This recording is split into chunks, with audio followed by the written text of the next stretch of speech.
Morning, good evening, everyone. This is your host Abhinav Agarwal of Indica Books, and welcome back after an almost 1 month long break to the Writers' Open House with Otis. So we have two writing pieces that have been submitted. So it will be a relatively short session today for those of you joining in for the first time. And I don't think anyone is joining in for the first time so far. But in case people watch this on YouTube, once we put it up there in a couple of days, this is an initiative from Indica and Indica Books in collaboration with Otis. And the purpose is, as it suggests, very straightforward, to use this as a platform that we provide to aspiring writers and authors to submit their short writing pieces, get feedback from Otis, and use this session as a forum to share feedback where Otis takes your writing sample and he discusses it, the do's and don'ts, pros, and basically good advice on writing. So if you're interested, head over to the Indica website, take a look at the guidelines for submission, and send in your piece at least a few days in advance. As much in advance as you can send is good. And then we use this session to talk about your writing pieces. So with that short introduction, welcome back, Otis, and I'll turn this over to you. Okay, thank you. Before we start, I want to say something. Go ahead, by all means. Today is Teachers' Day. So today is Teachers' Day. And on behalf of all of us, I would like to thank Otis for guiding on this path. So thank you very much. It is definitely a very opportune day and occasion for Otis to be returning back. So here in India, Otis, today, the 5th of September is celebrated as Teachers' Day. So I think what Ram just talked about is very apt. So yes, thank you. Oh, thank you. Thank you. Appreciate that. Same from us. Okay. Well, we have two pieces. Ashwani was kind enough to send us something. Thank you so much, Ashwani. And Aditi sent us something. So thank you so much, Aditi, for sending something. That's great. And as is my way, I read the pieces yesterday, and this morning I don't know. I have a cycle. So, and then in the morning I was like thinking about them. So, I wake up, I'm like, oh my God, please let me sleep a little more. And I'm like, oh, now my mind is going and I'm thinking about the pieces. So, and I don't know. I mean, I think I might have come up with something. So let's start and we'll get to it. I was late a little bit because I was writing some notes. And this is working a little bit on a theme. It's going to move towards working on a theme because I've actually, during my break and also this next month, I'm working very hard on my own manuscript to get it ready for an agent. And it makes me, so this is a manuscript that I've drafted, and I drafted a long time ago, actually. I drafted in 2002. There's a novel of 600 or so pages that I didn't feel worked. And at that time, I basically thought that when you write the first draft that you should be done. And so when it didn't work, I felt very disappointed. Or let's say I had to grapple with the voice in my head that was telling me that it didn't work. And that grappling was difficult for me. And I did various things with it, and then finally what I did was I put the whole thing aside and I worked on other things because that made me happier. Then a number of years later, I'm like, oh my God, I need to have a book and my career and all of those things. And I had all those worries. So I worked on it again, and I finished that and I sent it to some friends, and they were like, well, this seems really good. Can you send it out? Maybe get it published. And so I thought about that, and then I did some of that, and I got some rejections back, and I was like, I don't think it works. So we go through these processes. I'm going through the process again, I don't know that it works now necessarily, but I keep thinking about what is it that either will make it work or not make it work. That is my driving question. And what it always comes down to, basically for us as writers, is what words are on the page and in what order. It's basically as simple as that. What words are on the page in what order? That's all it can be, right? Because that's all we have to work with. Painters have their colors, they have their frames, they have all of these things. Movie makers have these things. All we have at the end of the day are these words in a sequence. Words in a sequence. It's so. What are the words, basically, and what is the sequence? So I think that's what we're going to talk about today a little bit. Ashwani, let's talk about your piece. So, maybe you could read a little bit of it for us.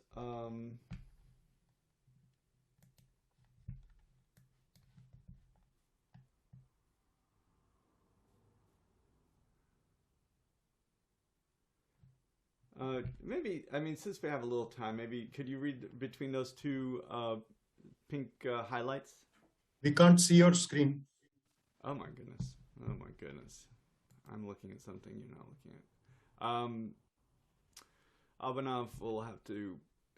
I just did, so you should be able to share a screen now with this. Okay, thanks.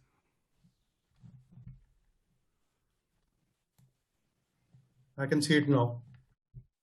Okay, great. Maybe you could read those that little section so that we can all get a little familiar with the story. The story is called Food for Thought. Can you hear me? Yep. Meera's anticipation for a dinner in Parikrama, the highest revolving restaurant, not just in Delhi but the whole of India, was rewarded by a breathtaking view as the elevator doors parted and Rahul waved her in with a flourish. She was glad Rahul had selected Parikrama for the first substantive meal in their courtship.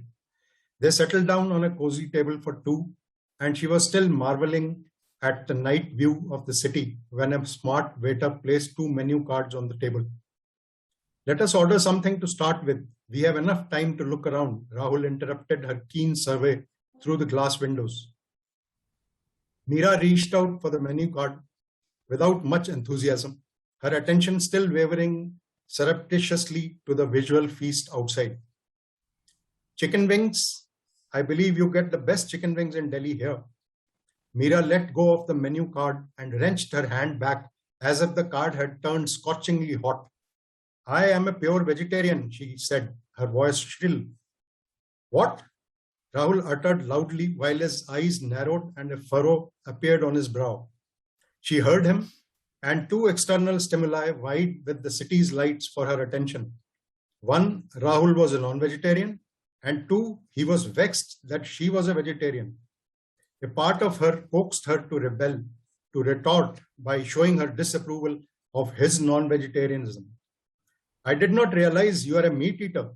In my grandmother's kitchen, even onions and garlic are taboo, leave alone flesh of any kind whatsoever. My grandmother would have a heart attack if she saw meat enter her household. Great, thank you. I note that if you omitted onions and garlic from a diet, I'd die. That would be it. They asked Itzhak Perlman, the famous violinist, what his favorite sound was, and he said, the sound of frying onions. So I agree with that. And it's like the first thing I do. I cook a lot. The first thing I do, chop the onions. Everything is at peace at that point. I know everything's going to turn out okay. Okay, so I'm going to try and incorporate this little thing that I did. Let's see. So I wrote it as a hit list. And this is not complete, but so these were the little notes that I was writing. And I want to try and apply this to both, you know, Ashwani, you're obviously, you know, a very skilled writer, and Aditi, you're also a very skilled writer. So I thought it could be useful just to, you know, basically come up with this little list about like what are we trying to do? What is it that is our job basically as a writer? And what are we working with? And then I sort of thought about it in order. Obviously, I started with this idea of words because that's sort of where I'm at with my work. Because like I'm thinking about submitting this manuscript, and I'm like, well, I have a location. I have some very particular locations, and I've been thinking about how, when I describe those locations, I actually don't know them, and what am I going to do about that? How am I going to improve the words for those sections?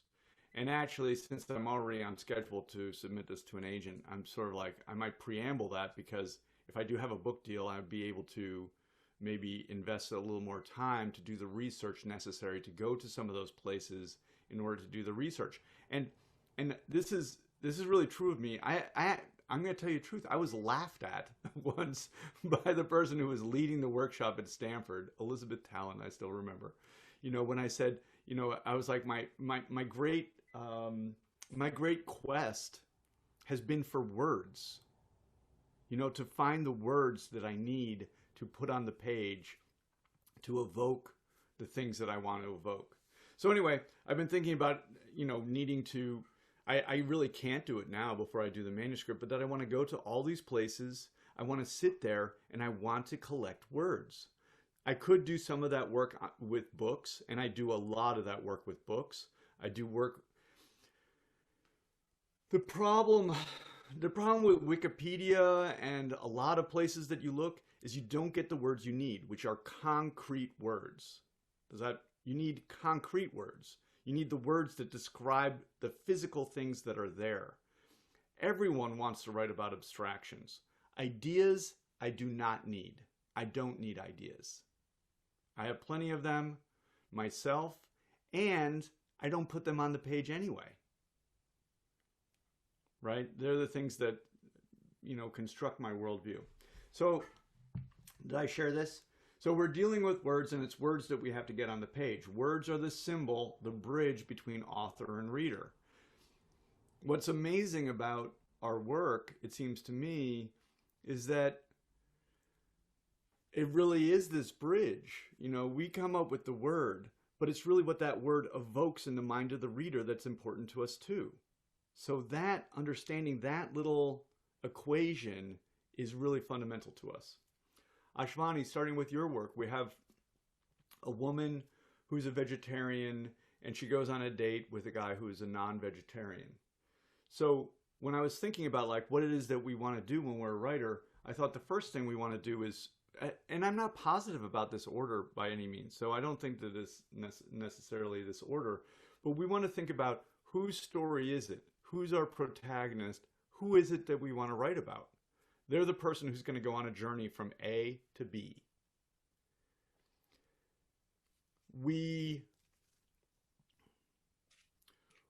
want to have an investment of some kind in that person, you know, because we're going to devote our time and, frankly, our lives, right? Because time is what we have. We're going to devote a section, a period of our lives to this person and this character. So I think we can benefit by doing some thinking here. Is this a person that we really want to give our lives over to? I think we should really think about that, because life is remarkably precious. We don't always realize that. So then once we've decided on this protagonist, we need to ask ourselves, what do they want? And then we should ask ourselves, what do they need? This is another way of saying, what is the external struggle? So what do they want could be the external struggle. And what do they need is the internal struggle. That's the one. Another way to think of it is the external struggle. What do they want is what they feel like they consciously want.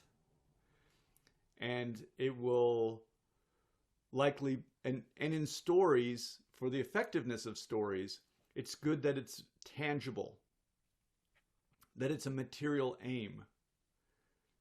You do a quiz, here's a quiz. Why is it good for us to have that be a material aim?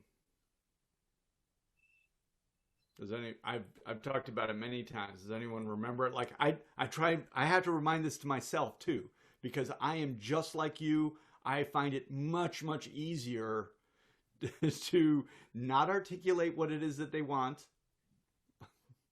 and not make it material. So does anyone remember why it's important for it to be a material aim? Ram, you got it. I will tell you why it is important. Okay. You will.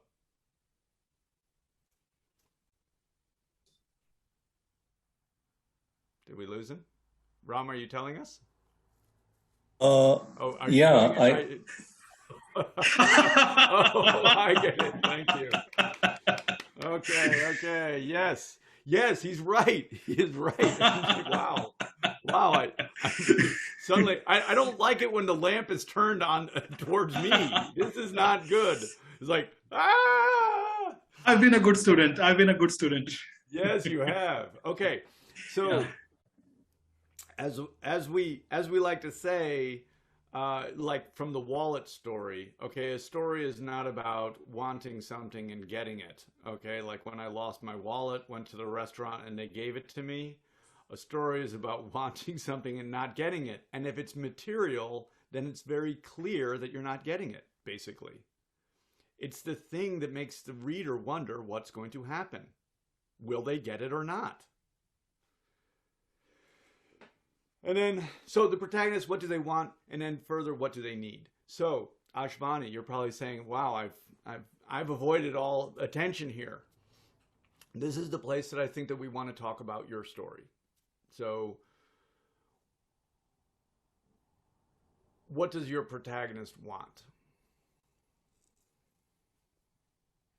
I think she wants that the guy she's going to get married to should also turn a vegetarian.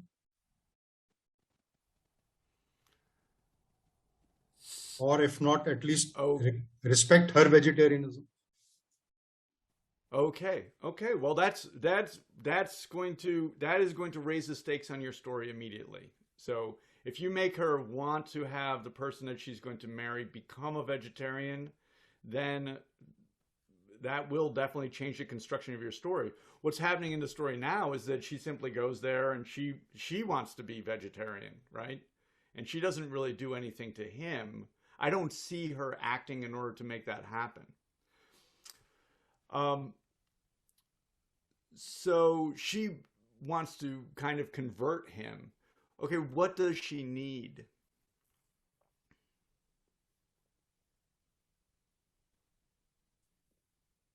I'm not very sure about that. Okay, that's fine. It's not a problem. What I'm not positive about this, but so you can think about it and chime in. The thing that a character seems to want, if we were to give it a very broad term, I think it would be control. In the broadest sense. They want control basically over the world that's on the outside.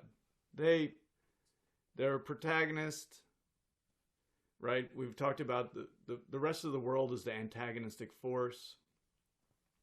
They basically strive to have control over that world. Right. I mean, this is a story that obviously should speak to all of us. We all experience this. We all try to do things to control our world. So that sets up the problem. And Ashwani, it's very possible that could set up the problem here. And if we understood that that's what she wanted, and we saw that her actions were related towards getting that, then we would have a conflict that was represented on the page. I'm I'm not actually offering that as really a criticism of what you've done, but I guess I'm trying to say in terms of conceiving of a story that has a dynamic, because finally what we want is we want to have something that's dynamic. A dynamic story.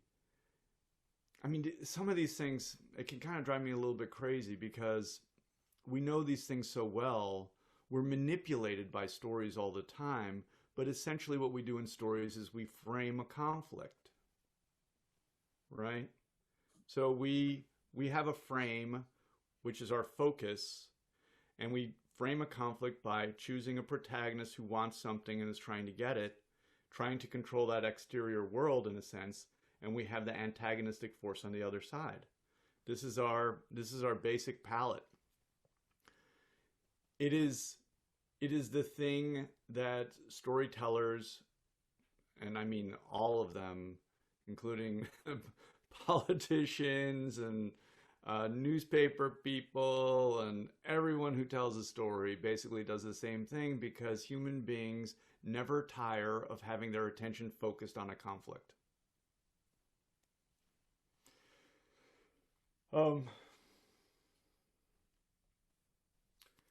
So I like, Ashwani, that idea that you have something tangible that she might go after. So then you have to have her engage. We're going to get to this in a second, motivated action. Okay, so we'll get to that here. But let's talk a little bit about what they need. So in the broadest sense, what do they need? I'll put that out. So if in the broadest sense what they want is to have control over that world of antagonism, what is it that they need?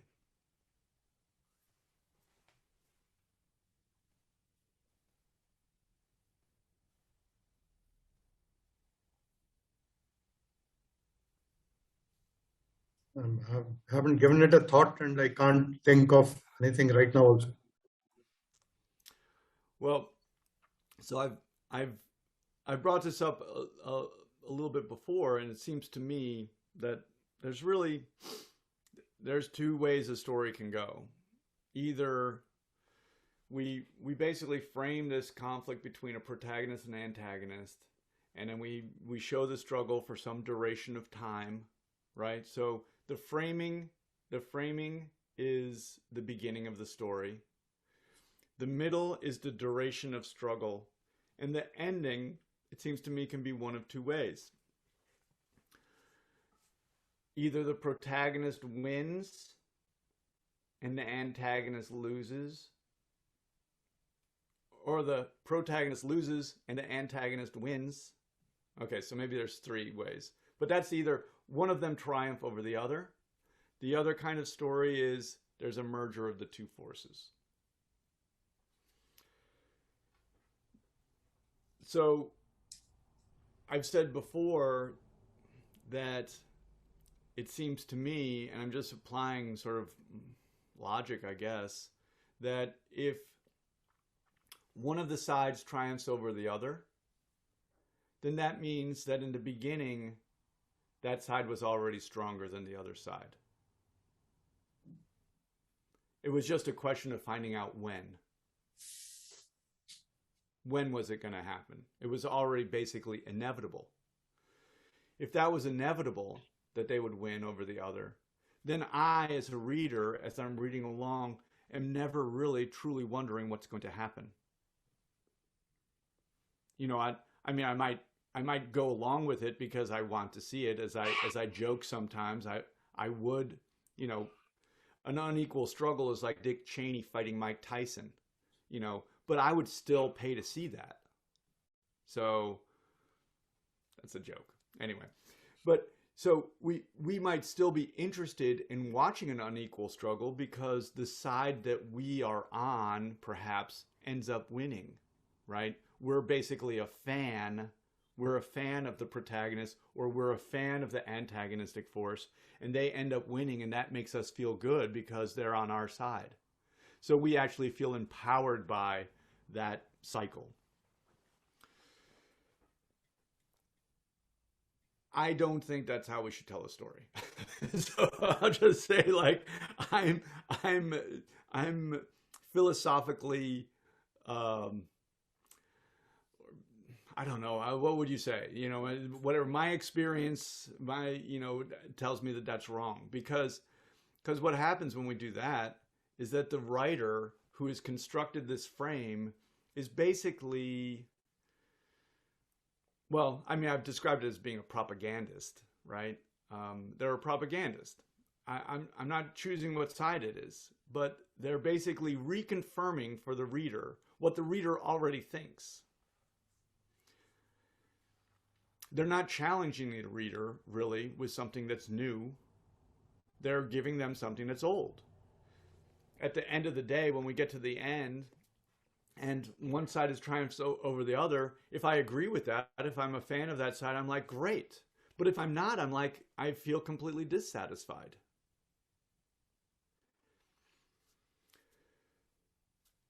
The other option is that we move from these differentiated forces that become differentiated at this moment where the protagonist wants something. They want control over this outside environment. That's in fact a thing that defines them. Then they have a duration of struggle during the middle, back and forth, and then they arrive at what I feel then must be merger. Because if no side can win, then if one side or the other winning is not satisfying and not what I want to do, because I don't want to be a propagandist in any way. And I actually, not only that, I don't want to use my storytelling to bring me to the conclusions that I already have. Does that make sense? Yes. Like, I mean, if you're writing propaganda, you're also reconfirming for yourself your own feelings. And I guess that's where I really philosophically disagree with that process. This is the public relations type of writing or communication style of writing, or, all the propagandists who write foregone conclusions, advertising, all of those things. So I don't want to live my life that way, where I'm actually just reconfirming all the things I believe. I actually want to continue moving forward in life to understand life in a more complex way. So for that reason, I feel like the ending of the story has to be a merger of the two forces. Since neither force can win, then it must be a merger. And then that actually ends up being the meaning of what I'm doing. I'm processing things towards a merger. So in a sense, it's not as simple as this idea of our protagonist wants control of the environment, and what they have to realize is they don't have control, right? Because if that were the answer at the end of the story, then if that were the answer at the end of the story, then the antagonist would have won, right? The human being is meaningless. The human being's aspiration for control is meaningless, and the world is a cold, harsh place that triumphs over the individual. And actually, I don't want that as an answer either. So accepting a lack of control is also not the answer. Ashwani, I know you're probably like, how on earth did I get involved in this with my little story about someone wanting to be a vegetarian? But when the problem is, it doesn't matter what scale we tell a story on. It can hurt to say this. It is always the same story of that, it seems to me. On some different details, different levels, but that is the dynamic action of the story. So it doesn't matter whether she's a vegetarian, he's a meat eater. We still find ourselves in this essential story movement, this dynamic story movement that, in my feeling, the superior way is to set it up in the beginning, set up this conflict, identify, set up, and frame this conflict, take us through the duration of struggle, but then, in the ending, try to arrive at merger. Ashwani, in your story, I'll say that what it appears to me is basically the vegetarian loses, right? In this story, she's essentially wrong. You know, I'll tell the rest of you the she does get married to this guy. I mean, Ashwani, you are such a charming writer. I love the way you write. I love the way you write summaries. Thank you. But underneath the surface of it, Ashwani, I get the impression that you always wanted the vegetarian to lose. And at the end, you know, I'm just going to guess that you think vegetarianism is wrong. I'm just going to guess. But who knows? But anyway, she goes along, and at the end, you know, he gets sick, you know, from COVID, and the doctor prescribes that, you know, he should have meat broth, and then she makes meat broth for him, even though it's totally anathema for her. And that basically kind of tells me that she was wrong all along. She was wrong from the beginning to the end. See, we as writers know everything, right? We're up here. We're the narrator who knows everything. So we're planning everything. You know that she's going to lose even when you started writing it. That's a little bit where I think we should become involved in some trickier things in terms of process. When we are the narrator, what I think is best is for us to actually set up in the beginning equal forces, and then we as narrator should not know where it's going. And we have to somehow be able to not direct where it's going. We do that by establishing equals, the struggle, and we have to keep in our mind that they're equals. We do not know how this is going to end. That's what we need to do as the narrator in our creative process. And in that way, we actually, this is getting to something that has driven me always. Not that I do it perfectly, I don't. I'm promising you I don't. But that the writer uses the story as a vehicle of discovery for themselves. It is, and this loops around into, you know, the sort of the John Keats, you know, idea of negative capability, that the writer has to be comfortable with doubts. They don't know where they're going. This is the greatest skill for the writer to have, is to somehow be comfortable with doubts. Like, I mean, I hate to say, like my searing doubts about this book that I'm trying to write. I mean, it's horrible. It's horrible. I'm telling you, it's like, it is truly like having, you know, boiling oil poured on your body at all times in a metaphysical way. So we have to, but what we do, I think, in terms of our process, or the way I think of my process, is I just keep gathering things. I keep gathering things, and I'm like, I don't know what's going to happen, right? So it's really the opposite of a Hollywood story, right? That no matter how well they do it, and they are geniuses at it. They're geniuses at, and please watch an action movie if you want to see genius at work. They're genius at basically creating these situations where the reader is like, I know, whoever it is, Bruce Willis, I don't know. You just put your Hollywood your male Hollywood A-lister, but it actually doesn't matter. They'll change the protagonist. It doesn't matter. But if A-listers, even some B-listers in smaller films, they're going to go through. They're going to triumph, right? But you'll notice, you'll be like, I don't know how they're going to possibly triumph. I mean, now there's so many, you know, bombs, terrorists, missiles, falling planes, asteroids. There's so many of them. I don't know how it's going to work out.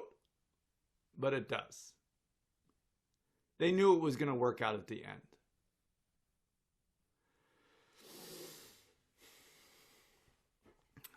So, I don't know.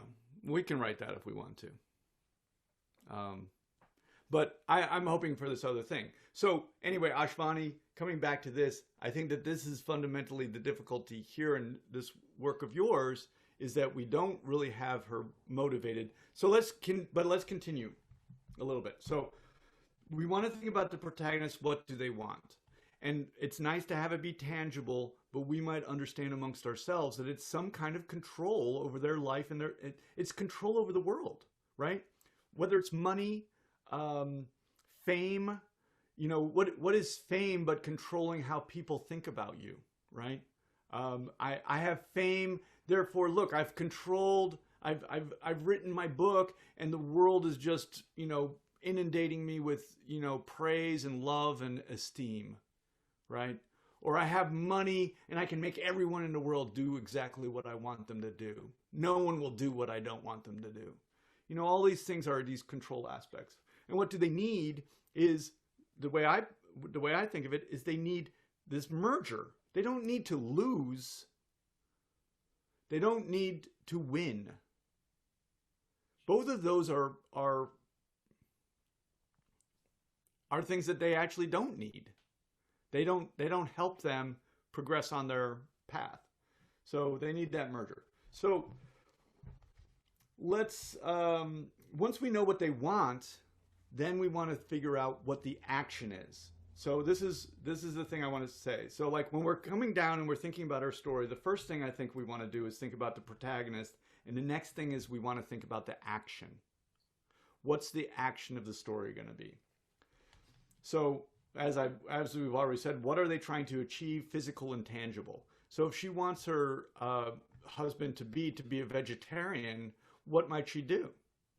She might say, why don't you try this? Right? She would do something to make him become vegetarian, right? He would try it and he'd say, well, that's delicious, but it's not quite as good as a pork chop, is it? I was like, well, then she might make this dish, right? Right? And he eats that. It's like, that's fabulous, but it's not quite as good as a lamb chop. Then she's going to make this dish, right? And it might continue. And at a certain point, it's going to be like, you don't want to like it. I don't know what's going to happen, but she's going to do something in order to achieve what she wants. She basically is going on a quest, right? That is a quest. What do they want? Eternal life, right? That, I don't know. We won't go there right now. Okay. So motivated action. What are they trying to achieve, physical and tangible? So what do they do? So we can understand that, right? So we've already talked about this, so that we can understand that they actually don't get it, right? She doesn't make the vegetarian dish and he says, you're right, honey. You were right all along. I can't believe how foolish I was. Vegetarianism is certainly the way towards my salvation. It is the drive towards this material aim that motivates the protagonist's continued action. So that's great. So we have this one level, but now going back to this idea that we need to put the words on the page that are going to make our story work. So this is a place where we can have a choice. So even though the frame of story is basically the same, we want the protagonist, they want something and they try and get it. The actions, we can have, well, there's a couple places. We can take our protagonist and we can make our protagonist interesting, new, and novel. So by that, I mean, we can suddenly have a protagonist who is not Bruce Willis for a change, right? We can have someone else be the protagonist. It used to be, in the olden days as literature developed, it was always the rich and famous that had their stories written about them. The person who changed that was Chekhov. I mean, we could say. Chekhov suddenly delved into the lives of ordinary people and what we could consider small people, right? Not historically relevant people. And he started telling their stories.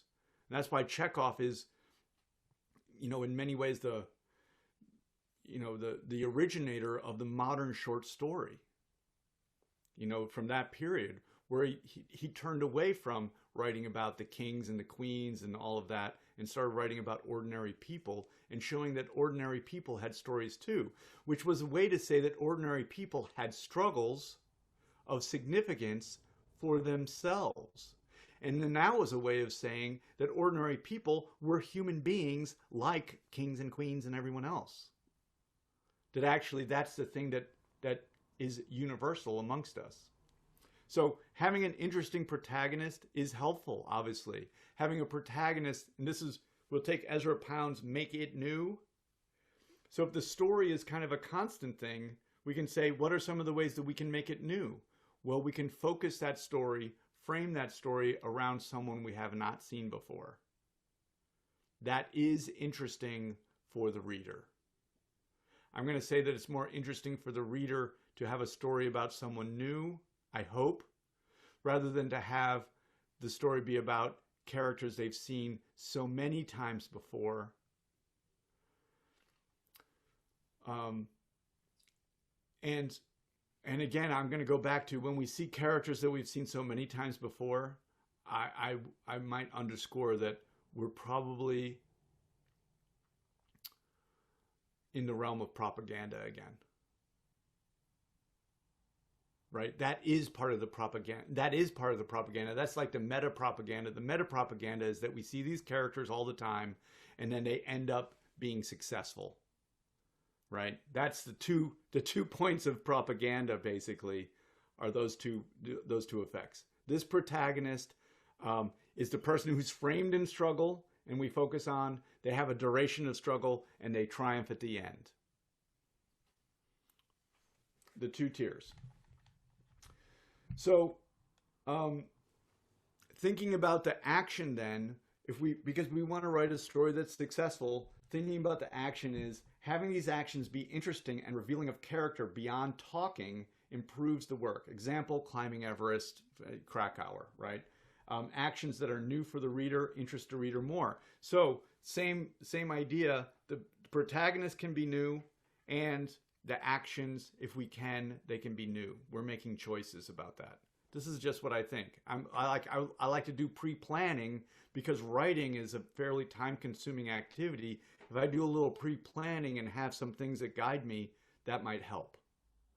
I've often said, Ashwani, you can get away with it, because again, your writing is so wonderful. I don't have those skills. I can't get away with it. I wish I could have a free dinner for every dinner scene I've written because I would eat for the rest of my life. They're very hard to make successful. They are hard. I'm not saying that you can't do it. And I've seen a lot of writers obviously do it. But I'm saying in terms of creating the dynamic action in which characters are involved in, to do some thought about what could it be so that it could be more interesting, that's good preliminary work for us to maybe do. We can save a lot of time. The dinner scene can be kind of static. They are experiences, Ashwani and all the rest of us, we've all had so many times, right? We've all had dinners. We've had thousands of dinners. Every reader has been at thousands of dinners. Every reader has probably been bored to death at thousands of dinners, right? They've had very few exciting dinners, probably. So if we can find actions that are, again, something that might be a little bit elevated and a little bit new for the reader, that's going to be advantageous. Ashwani, I like the idea of her cooking the food, right? Because the reason I like cooking the food, and I'll just tell you my process, not saying that that's the right choice, but as opposed to eating dinner where the only actions can be, the fork like that, cooking food allows me all these words. And Ashwani, I've done some Indian cooking. Do you know that Indian food was my second cuisine? Who knew? Because I had a great friend who gave me a wonderful book on Indian cooking, and it seemed impossibly difficult. But then I managed to get the spices, and I did. But what I will say is, if I looked into that book right now, I would see a lot of great words. I would see wonderful words, and not only wonderful words like cumin, you know, or coriander, or, you know, also wonderful processes. Like my friend did not simply throw the spices in. He took the seeds, he roasted them, he ground them up, and then he put them on. And let's face it, I never did that, but I admired it. And it was obviously a much more sensual and sensory experience than, I mean, and let's not even talk about American food. Thank you for sparing me that. So, all of you as writers, think about that. Who's my protagonist? The antagonist is, in a sense, kind of easy. The antagonist is whatever it is that diametrically opposes the protagonist. And all they have to do is basically refuse them, right? Yeah, okay. But obviously we can do some work with our wonderful antagonists, and that's where like Hollywood does the most work. And it's very classic. I'm sure you have not read Milton's Paradise Lost, but in Milton's Paradise Lost, a sort of Christian-based, obviously epic poem written in the epic style, Satan is by far the better character, okay? I mean, hands down, you know. Anyway. So we have a lot of these great antagonistic forces, and we do want to think about those, but we want to concentrate on our protagonist. Okay, next thing is the locations and physical details. And so Ashwani, thank you so much for your work. We are going to move over to Aditi and talk about her work a little bit. Thank you, Otis. Thank you. Yeah, so take you off the hot seat, you know. Obviously, I'm just... Okay, Aditi, let's talk about your work a little bit.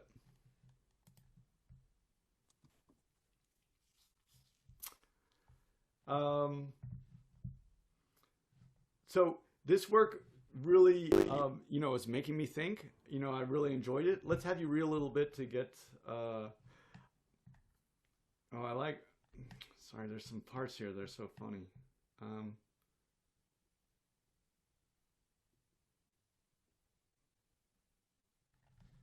Maybe you can read here just because this is funny. But Aditi, if you could set it up a little bit, that would be great. Sure. So this is a beginning of a story about Indra. So the first thing I'd shared in an earlier session, but basically the premise right now is Indra is interviewing replacements for his position as Indra, the king of the gods. So that's what this scene is about. So I'll start reading. And this is Indra speaking in the first line. King of the gods, gods in the plural, stop this impertinence. I am the one asking questions. So what have you done that is of any import? I created a company that made me the richest man in the world. Indra drummed his fingers on his knees. I suppose wealth is the next best thing after power. I am familiar with some of the latest revolutionary technological innovations, like the railroad, the light bulb. What did you do to change the world?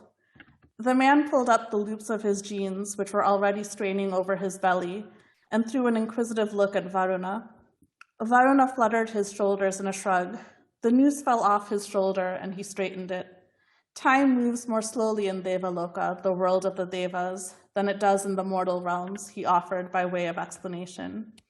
The man's chest puffed up. Well, my sirs, I founded and was the CEO of Face Frames.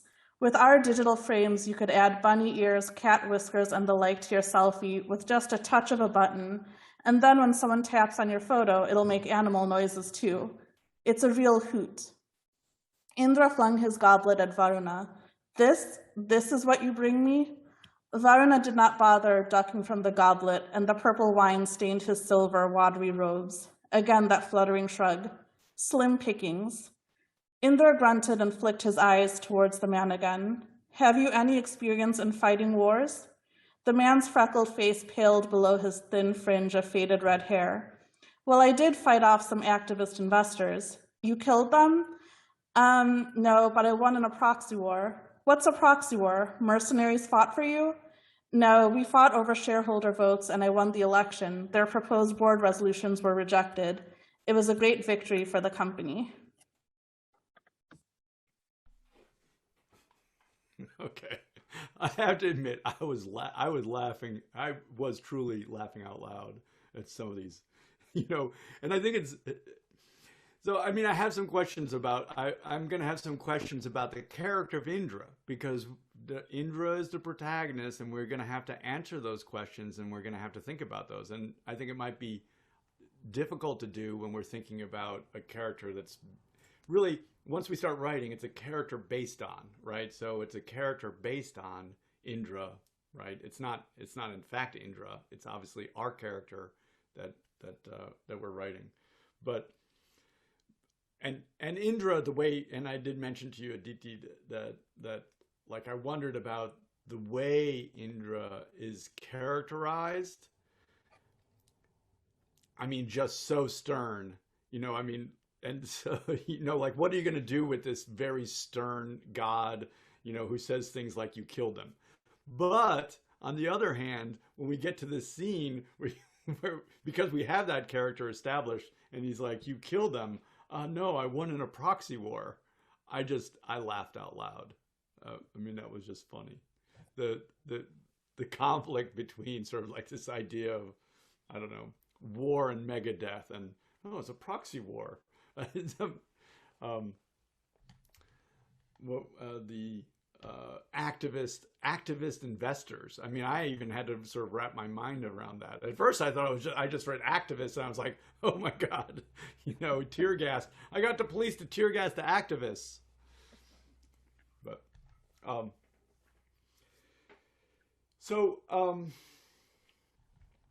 in this work, so this is part of like what inspired my thinking. So I don't think in order, finally I ordered it up and I came up with protagonist first, which I think is applicable here, and thinking about the action also applicable here, right? So to think about Indra, what does this God want? And what can be the tangible manifestation? You've taken care of some of it. It's like to retire in a sense. I wonder if more work can be done on that, perhaps. And then I wonder about what this protagonist needs. Then if we go into the realm of thinking about the action, you do it very well, right? And I'm actually dealing with this a little bit in my book right now too, is I have some of these long sections. I have these sections which I'm recognizing, just as I would say to anyone else, that we basically just have talking heads. I like what they say. I like their dialogue, but is that good enough? Right? I want to ask that question because I want my work to be the best it can possibly be. I want it to be something that someone cannot put down, and they cannot put it down for any of the reasons that I myself would come up with. Like saying, well, this is just two talking heads. Can that action be better? Would be a question to ask. Can they be doing something that demonstrates their character so that rather than, I mean, they are doing something. I mean, so this is a level of it, and we should understand that when a character says something, they're not informing people, they're doing something. And the thing that they're doing is demonstrating their character. So Indra is demonstrating his character by what he says. And the CEO is demonstrating his character too. But can we raise the level on that? And then this is where my thinking started, of course, was the location, right? So realizing that we have to be someplace that's tangible, motivates us. And I think about my own work again. I'm like, okay, I have these physical places that I have not been to. Okay, so one of them is, I'll admit, is what is it? It's a C-120. So it's a kind of airplane. It's a kind of airplane I've never been in. So what am I going to do to understand that location? I'm a little bit fortunate, right? Because I can maybe go someplace. I can go to an airplane. Oh, that's a good idea. An airplane museum, and go and walk through and try and get the details of this place that I cannot find anywhere else, because no one will tell me about that. They'll tell me about the engine. I know, and I've researched the engine, all of these various things, but no one will tell me what it's like to be inside one. So I can go there. I have an actual physical place. Aditi, you don't have that. Right? So, and I like that as a problem. I see how I can solve my problem, right? I don't necessarily like it. It's going to cost me money and time to go to the airplane museum and to go into one of these things and to be there for a while with my little notepad. And then I might have to look up things, and I might have to ask someone, what do you call this? And et cetera, so that I can have, honestly, I have to do that whole trip. What's that going to cost me? A whole weekend, maybe $600. That whole trip is going to be to find 2 or 3 words that I can put in my opening scene so that it will feel like a real place. In a way that Wing doesn't, because it's not either a telling detail, or it's not a detail that tells me that this person, I need it to be a detail that tells a person that knows what the inside of that plane is like. That I know it, basically. So you have to do that with this place that has to come fully from your imagination. In this scene, at least, most of the story will take place on Earth, but yeah, in this chapter, at least. Right. So, but you and you understand sort of in principle what I'm saying, though, is that we really, did I already suggest this book to you? There's a book by a Scottish writer called Lanark, and I read it 20 years ago now, and I don't know what to say about it as a book. But I mean, we could think about Tolkien, and we could talk about these fantasy worlds too. But those fantasy worlds are in a lot of ways more tangible than the world you're writing about here. Lanark seemed to me a completely imagined world.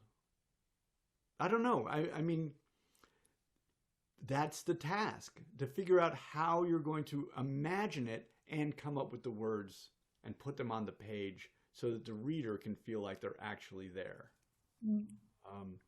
I like the window and the diamonds, but it's the only thing in the room. So it's hard for me to understand a greater totality. Anyway, that was the generation of all of these thoughts. I do think that we need to in this piece to think about Indra a little bit in terms of that character. And I don't know, there's a lot of interesting things, and it's also extremely funny. It's really, really enjoyable reading. What are you planning for it? Have you written very much of this? No, this is like my first draft. This is as far as I've gotten. The struggle I have is, so I know he has to go through like this trial on Earth, and what I can't figure out is he really wanting at this moment to retire and just leave the universe, or does he just still want to hang on and just reclaim his former glory, and which is it that he really wants, because that'll change what actually happens when he goes to Earth. And so that's what I'm trying to kind of figure out and what I'm struggling with. Oh, that's an interesting way to put it. I mean, so the way I think about characters is that they're both trying to do something and they're motivated by what they don't want. They're also trying to avoid something. So I like this idea that he might want to reclaim his glory. The thing that we're trying to avoid is almost always fear. So if he's doing something else, like looking for retirement, perhaps that's motivated by the fear that he can't regain the glory. Right. Right. So, which, gosh, that might explain all of our retirements. We have the sneaking fear that we're not going to retain. We're not going to regain that glory of yesteryear. So that's kind of the idea I like. And then the idea would be, he comes to a bet with Vishnu, who's now like the preeminent deity. And Vishnu says, okay, you can go to Earth once. And if no one worships you, or if no one builds a temple in your honor, then you're done and you can retire. And then he's on Earth and he has to try to, stay in the background and not do anything. At the same time, he doesn't have any of his powers that he normally would have. So that was kind of the way I was envisioning the struggle. Well, I like the setup a lot, and I think you're giving yourself, a lot of problems. That's, I think, one of the things that we as writers want to do. We want to give our protagonist these incredible problems, and then we don't know how it's going to turn out in a sense. We just have to take ourselves through the process and figure it out and live with those doubts over that duration of time, which is tough. And I also, in the first draft, so, I mean, the first thing that we have to do, going back to this idea of words, the first thing we have to do is get any words on the page. So quite honestly, like it doesn't really matter.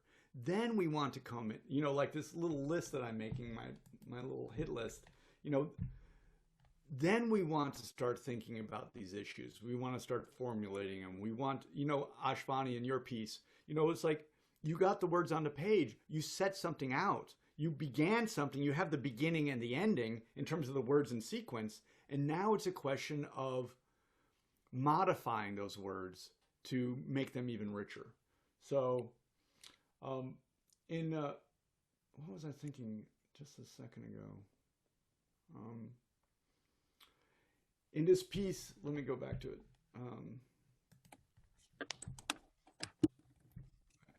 Sorry, it's this one. In this piece, what you're creating here for Indra, and I actually like the way you're establishing this initial conflict with the CEO. It does occur to me, and maybe I'll just throw these ideas in. He says, the CEO is rich, and Indra makes this comment about power. I suppose wealth is the next best thing after power. But the thing is, in the modern world, wealth is power, right? And I think it's also interesting that Indra talks about, killing. There's killing and there's also immortality, but maybe that also gets mixed up with the modern version of that is the CEO, is the corporation. That, that's the thing that ends up lasting. That's the thing that we end up having churches to, right? That's, we have Palo Alto and Apple Corp, and we have these, churches to commerce, and maybe that's what the conflict is a little bit. So I like those terms.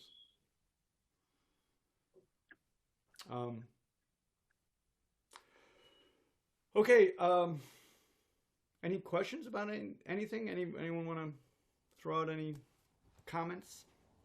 Challenge me. Ram. Disparage me.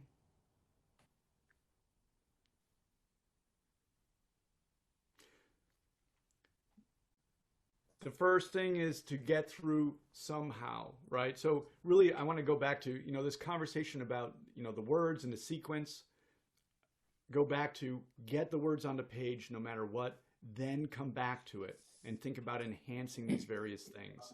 It's okay. It's absolutely okay that I wrote a scene with characters just talking at each other.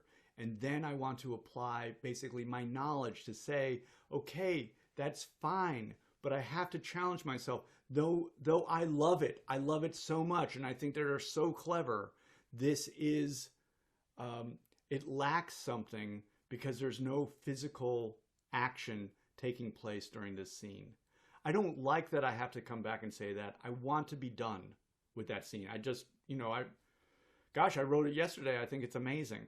It's like now today, this morning, I'm like, no, it isn't. I have to do more. And it's kind of mind boggling, but we also have to get done. So, what I want to do is with my work is I want to have a hit list and do the things that I need to do.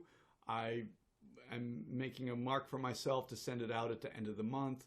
And I might have to have just a little bit of caveat there that I plan to do some more work because I know that more work needs to be done. Then we also want to add in the very, if we're getting close to the end, the Hemingway phrase, he said, no work is ever finished, only abandoned. And that's absolutely true. So it's not easy. Yeah, Ram. Yeah, I have a question. So when you spoke about the three phases of any writing, beginning, middle, and end, and in the end there is a resolution. So you said that whether the protagonist wins or the antagonist wins, the better end is to have the merger. But when we look at the great epics of the world, whether they are the Indian epics or the Greek epics, so the protagonist wins in the end, right? I mean, or the protagonist loses. So we have Achilles who kills everybody and then he's killed in the end, so he loses. Or if you look at the Indian epics in the Mahabharata war, the Pandavas win. They go through a lot of struggle and they win. Or if we take the Ramayana, in the end, Rama kills Ravana. So we have a protagonist who wins. But still, these have been very enduring for 2,000 to 3,000 years. They have been enduring.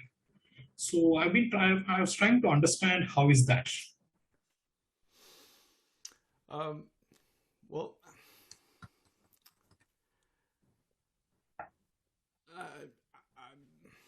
I mean, one way to look at it is that some of those epic works have incorporated ideas both of history, but also ideas of propaganda. Okay. They are coming out of an oral tradition. I do think that there's a slight difference between the oral tradition and the modern tradition. In the oral tradition, someone is telling the story. So it's a very active event that's taking place in time. Mm-hmm. And it's also within an oral culture that, anyway, I've done some academic reading on this, that there are probably other people who have written on this, but this was Walter Ong. And basically what he says is that in the transition from an oral culture to a literate culture, that the way it changes us as human beings is it introduces this idea of closure, basically. So that very thing that you began with, a beginning, a middle, and an end. So the idea that there's a beginning, a middle, and an end, right, is, according to Ong, and it makes sense to me, is an invention, an idea that's associated with literacy itself. That the story can begin, have this duration of struggle, and end is a literate idea, as opposed to an oral culture that is continuously in flux. Right. Okay. That's interesting. Yeah. Okay. So I would add those two things. So, I mean, the stories have served certain purposes in the oral culture in order to keep the knowledge of the people, right? And to convey the history, and then also to develop the power structures, right? To tell us who's, Achilles and the actions of Achilles, brave Achilles, to put him up here as heroic, right? To establish sort of the differences among people, to highlight and frame the struggles of some, and then to totally forget the struggles of others, right? All of those are it's not that they're meant to serve a purpose, but they do. Okay. There is I mentioned yesterday, this is something that I grapple with. At the end of the day, storytellers, we work for our patrons. So That's a fair point. Yeah. And does it matter? I mean, I think about it. Does it matter if our patron is the king, or if our patron is the movie going crowd Right. that wants to see gratuitous sex and violence? Mhm. We're working for our patron. Storytellers are no fools. We know that at the end of the day we got to eat. So Right. Okay. that's the best I can do, Ram. That's interesting. But what you said about the oral cultures, that is very interesting. And again, I tied back to the Indian culture, where we have a concept, time is a continuum for us. It doesn't end, right? We say Anadi Ananta. No, it has no beginning, it has no end. So yeah, okay, that makes sense. Right. But layer onto that, Uh-huh. how much we are inundated with the idea, which I would agree with you, that the idea is false, that there is beginnings and endings, that we have these discrete structures that we can even look at. Like the idea that we have a discrete structure that we can consider is an invention of human beings. And it's an invention that gets reinforced through the act of writing itself, which we repeatedly, since the development of writing, going back, I think, 5,000 years now. So really a blip in evolutionary time, but we've developed this idea that there's beginnings, the first word, the middle part, and then the resolution ending, right? Maybe that makes it easier to handle, right? I mean, if I were to describe, let us say, a street in my neighborhood, if I told someone that, okay, you start at the beginning and go till the end, maybe that street runs for 60 kilometers. He will never go anywhere, right? But if I tell him that, okay, start at this point and you go for maybe half kilometer, you end there. So then it makes it easier to handle. The concept of continuous time is difficult to wrap one's head around with. So maybe which is why we started breaking it into pieces and made it discrete. Right. And if you look at those, I mean, if you go back and you look at the epics, right? It's Ganesh's, right? Isn't his mandate is, I will write the story so long as it never stops. Yeah. Right. So, and what did they do?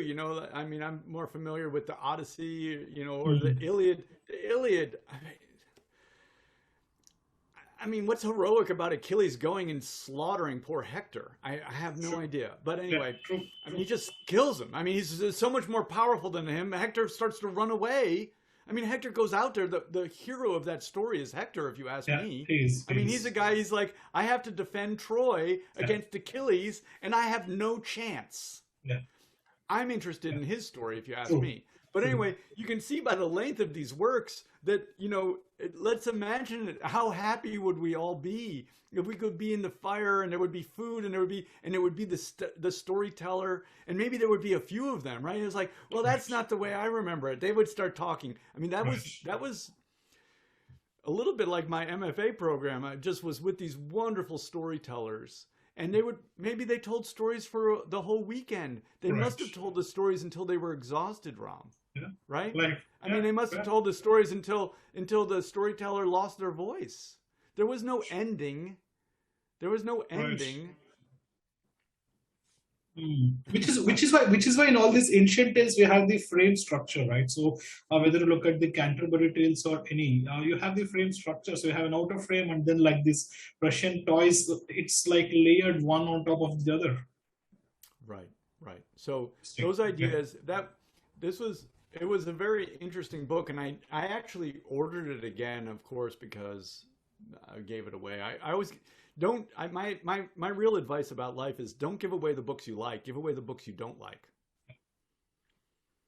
I would have saved a lot of time ordering books. But anyway, that book was called Orality and Literacy, and it's written in an academic style, but I think it really changed me. I read that in college, and it really changed my thinking. Luckily, when I was pretty young, but that idea about the frame, that there is a frame, Right. that there is closure. That idea of closure.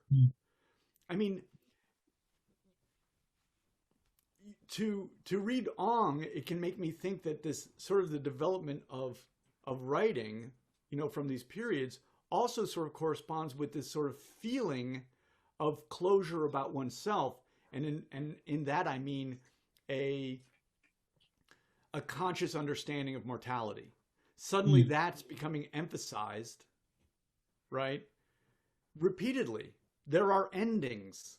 So there's ending to the story, but the ending to the story is symbolic in a sense, and the story is symbolic of life and life's ending. And now we begin to think of mortality in a different way also. We begin to think of mortality as an ending, and then mortality becomes far more frightening, because that means things are over.